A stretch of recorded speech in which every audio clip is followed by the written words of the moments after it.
بسم اللہ الرحمن الرحیم۔ محترم professor Mirza Bashir Ahmad Sahib of Nowshera cantt, از ڈاکٹر طارق احمد مرزا آسٹریلیا۔ خاکسار کے ماموں اور سسر محترم پروفیسر مرزا بشیر احمد صاحب MA LLB of Nowshera cantt, Khyber Pakhtunkhwa, جمعۃ المبارک 5 مئی سن 2023 کو فیئر فیکس ورجینیا، امریکہ میں وفات پا گئے۔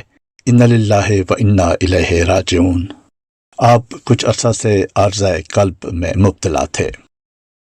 مکرم مرزا بشیر احمد صاحب حضرت مرزا غلام رسول صاحب آف پشاور، صحابی حضرت مسیح موعود علیہ السلام کے سب سے چھوٹے بیٹے، اور محترم مرزا مقصود احمد صاحب سابق امیر پشاور، پروفیسر مرزا منظور احمد صاحب کینیڈا، محترم مرزا عبداللہ جان صاحب ایڈوکیٹ ریٹائرڈ سیشن جج ایبٹ آباد، نیز محترم مرزا عبدالحفیظ صاحب ایڈوکیٹ مرحوم، سابق صدر بار ایسوسی ایشن نوشہرہ و سابق صدر جماعت احمدیہ ضلع نوشہرہ کے بھائی تھے۔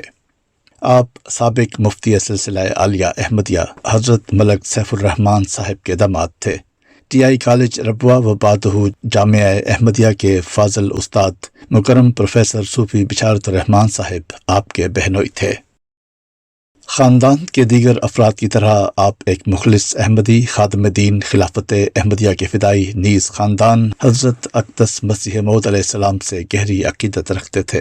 اللہ تعالیٰ کے خاص فضل و کرم سے جماعت احمدیہ کے لیے آپ کو طویل عرصہ مختلف حیثیتوں سے خدمات بجا لانے کی توفیق ملی۔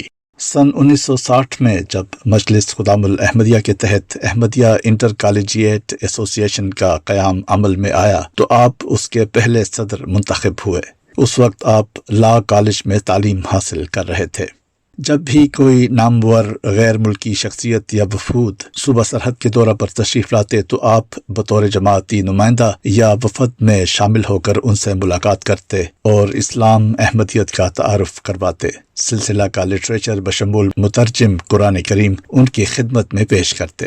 مثال کے طور پر یہاں صرف ایک ایسی تاریخی شخصیت کا ذکر کیا جاتا ہے جو تاریخ دان، فلاسفر اور دانشور مسٹر آرنلڈ جے ٹوئنبی کی تھی، پیدائش سن 1889، جن کے بارے میں کہا جاتا ہے کہ کارل مارکس کے بعد وہی ایک نمایاں شخصیت تھے جو تاریخی فلسفہ اور جدید دنیا پر ہونے والے اس کے اثرات کو پہلے سے بھانپ کر اس کے بارے میں اپنے نظریات دنیا کے سامنے پیش کر دیتے تھے۔ چنانچہ قیام پاکستان کے بعد انہوں نے اپنے ایک مقالہ میں لکھا کہ یہ نہ سمجھا جائے کہ اسلام کے نام پر قائم ہونے والے ملک پاکستان میں کوئی ایک قسم کا اسلام پایا جاتا ہے، بلکہ یہاں 3 یعنی سنی، شیعہ اور احمدیہ اسلام موجود ہے، اور مستقبل میں اسے صرف ایک سنی مملکت بنانے سننائزیشن کا بڑا واضح خطرہ موجود ہے۔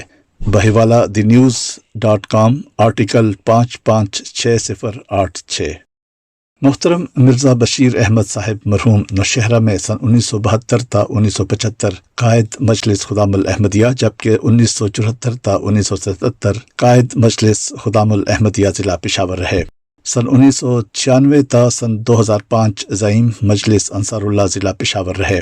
سن 1998 تا سن 2010 صدر جماعت احمدیہ نوشہرہ و ضلع نوشہرہ خیبر پختونخوا رہے۔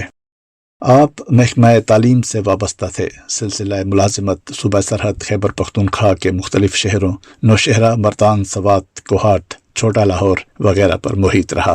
احمدیہ کالج گھٹیالیاں کے ابتدائی دور میں لیکچرر اور پرنسپل بھی رہے۔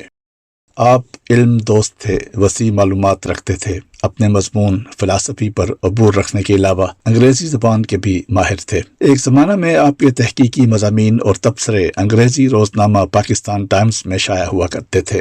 سرکاری محکمہ تعلیم میں محض احمدی ہونے کی وجہ سے باوجود حقدار ہونے کے آپ کو لمبا عرصہ پروموشن سے محروم رکھا جاتا رہا۔ اسی طرح آپ کی ٹرانسفر آبائی شہر سے دور اور بار بار کر دی جاتی، نتیجتاً آپ کو اپنی فیملی سے جدا رہنا پڑتا۔ ایک مرتبہ ایک کلرک نے آپ کی فائل آپ کو دکھائی اور بتایا کہ ہر سال آپ کی رپورٹ میں یہ کمنٹ لکھے جاتے ہیں کہ اچھا ہے لیکن اس کا تعلق قادیانی جماعت سے ہے۔ آپ کا حلقہ احباب بہت وسیع تھا، شہر بھر کی ایک معروف جانی پہچانی شخصیت تھے۔ ہر طبقہ اور ہر عمر کے افراد سے ان کی طبیعت اور دلچسپی کے موافق گفتگو کرنے میں ماہر تھے، جبکہ حصہ مزاح خاندانی وصف تھا۔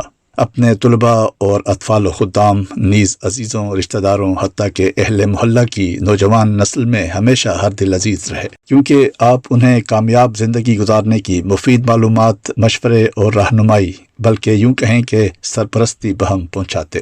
مذہبی طور پر متعصب ساتھیوں کے ساتھ بھی ہمیشہ ایسا حسن سلوک کرتے جو گفتگو میں اکثر گہرے اور لطیف مزاح کی چاشنی لیے ہوتا کہ وہ اپنے سابقہ رویے پر نادم ہو کر اگر دوست نہیں تو کم از کم نیوٹرل تو ہو ہی جاتے اور آپ کی محفل میں شامل ہو کر قہقہے لگاتے نظر آتے۔